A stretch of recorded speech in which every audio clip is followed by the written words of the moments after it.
আসসালামু আলাইকুম ওয়া রাহমাতুল্লাহ। প্রিয় ছাত্রছাত্রীবৃন্দ,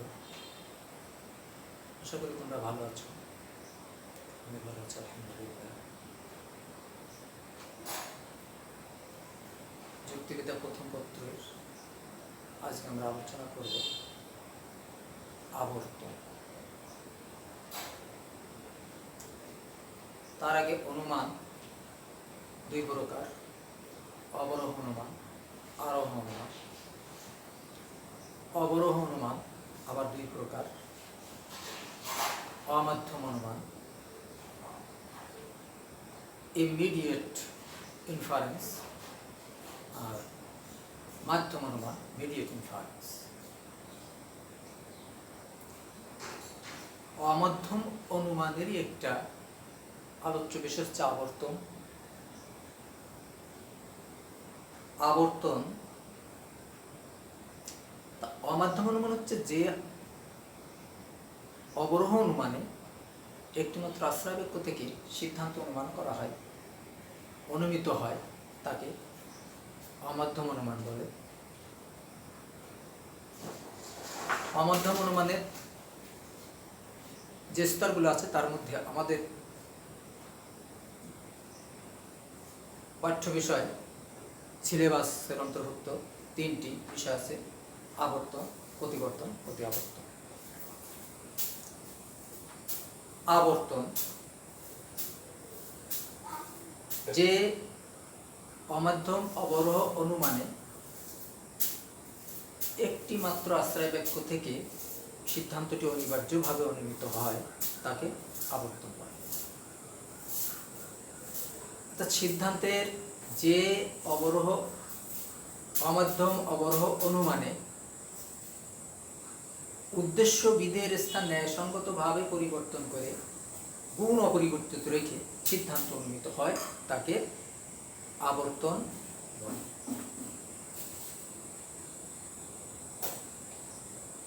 আবর্তনের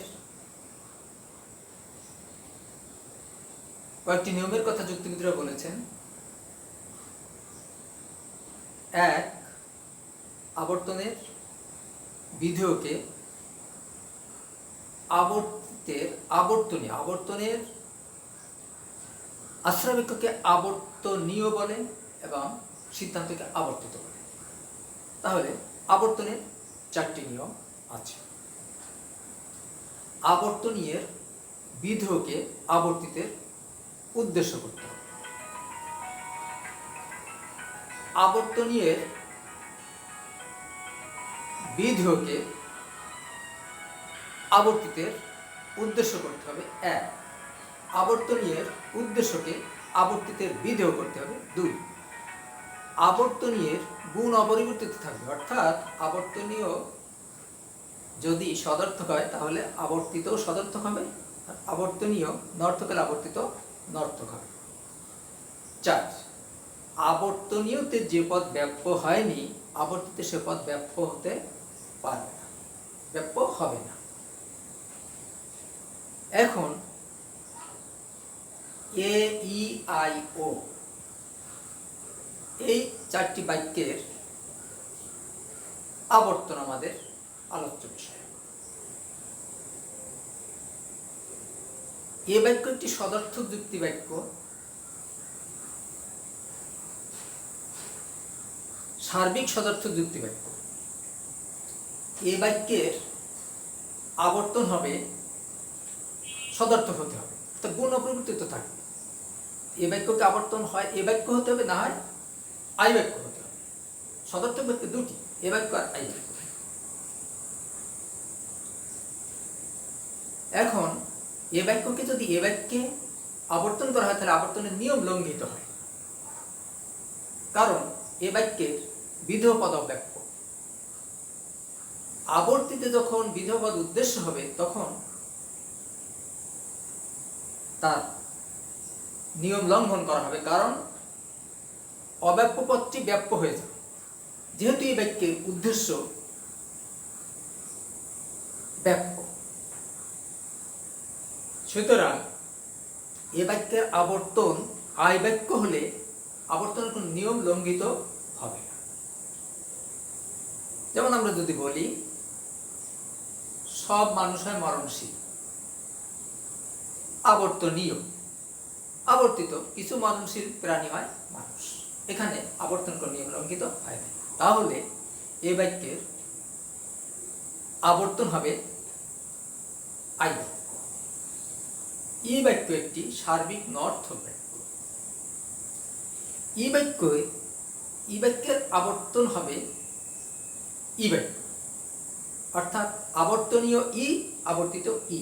যেহেতু ই বাক্য একটি নর্থক বাক্য এবং ই বাক্য উভয় পদকে ব্যাপ্য করে। যেমন কোন ফেরেশতা নয় মানুষ, এর থেকে আমরা বলতে পারি কোন মানুষ নয় ফেরেশতা। এই বাক্যের উভয় পদই ব্যাপ্য, এখানে আবর্তনের কোনো নিয়ম লঙ্ঘিত হয়। আই বাক্যের আবর্তন হবে আই বাক্য। যেহেতু আই বাক্য একটা বিশেষ বাক্য হিসেবে এর উদ্দেশ্য অব্যাপ্য এবং সদার্থক বাক্য হিসেবে এর বিধেয় অব্যাপ্য। যেহেতু ব্যাপ্যতার নিয়মেই বলা হয়েছে সার্বিক বাক্য তার উদ্দেশ্যকে ব্যাপ্য করে, বিশেষ বাক্য তার উদ্দেশ্যকে অব্যাপ্য করে, সদার্থক বাক্য তার বিধেয়কে অব্যাপ্য করে, নদার্থক বাক্য তার বিধেয়কে ব্যাপ্য করে। সুতরাং আই বাক্যের আবর্তন হবে আই বাক্য। আবর্তনীয়, কিছু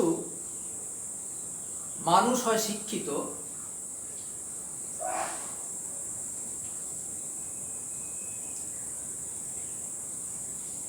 কিছু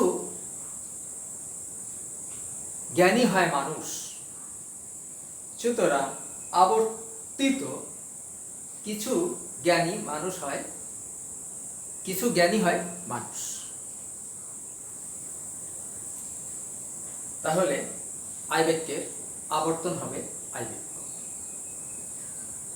ই বাক্যের ই ও বাক্যের আবর্তন হবে ও বাক্য। যেহেতু ও বাক্য একটি বিশেষ নর্থক বাক্য, নর্থক বাক্য তার বিধেয়কে ব্যাপ্য করে, বিশেষ বাক্য তার উদ্দেশ্যকে অব্যাপ্য করে। সুতরাং ও বাক্যের আবর্তন যদি ও বাক্যই হয় তাহলে আবর্তন কোন নিয়ম লঙ্ঘিত হবে না। যেমন কোন কোন মানুষ নয় কবি,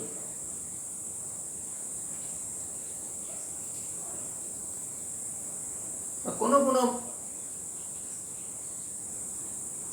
কবি নয়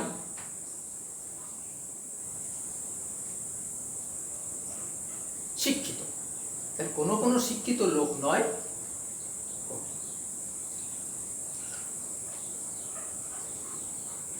তাহলে ও বাক্যের আবর্তন হবে ও বাক্য, আবর্তনীয় ও বাক্য, আবর্তিত ও বাক্য হবে। তাহলে আমরা পাইলাম এ বাক্যের আবর্তন হবে আই বাক্য, ই বাক্যের আবর্তন হবে ই বাক্য, আই বাক্যের আবর্তন হবে আই বাক্য এবং ও বাক্যের আবর্তন হবে ও বাক্য। আমরা একটা ছকের মাধ্যমে বিষয়টিকে দেখাতে পারি।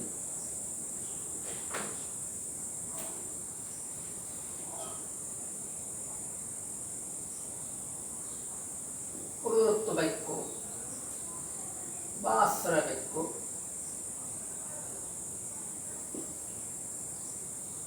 বা আবর্তন সিদ্ধান্ত বা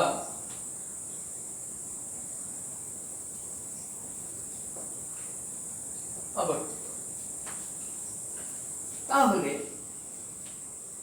প্রদত্ত বাক্য আশ্রয় বাক্য এ, সিদ্ধান্ত বা আবর্তিত আই। প্রদত্ত বাক্য বা আশ্রয় বাক্য ই, সিদ্ধান্ত বা আবর্তিত ই।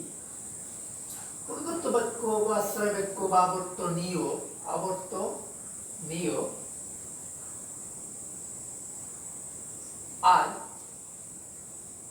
সিদ্ধান্ত বা আবর্তিত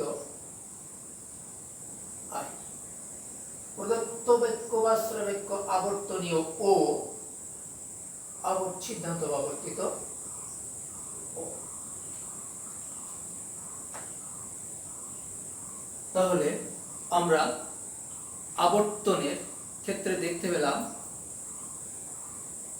আবর্তন যে অবরোহ যে অমাধ্যম অবরোহ অনুমানে উদ্দেশ্য বিধের স্থান ন্যায়সঙ্গতভাবে পরিবর্তন করে অনিবার্যভাবে সিদ্ধান্ত অনুমান করা হয় তাকে আবর্তন বলে।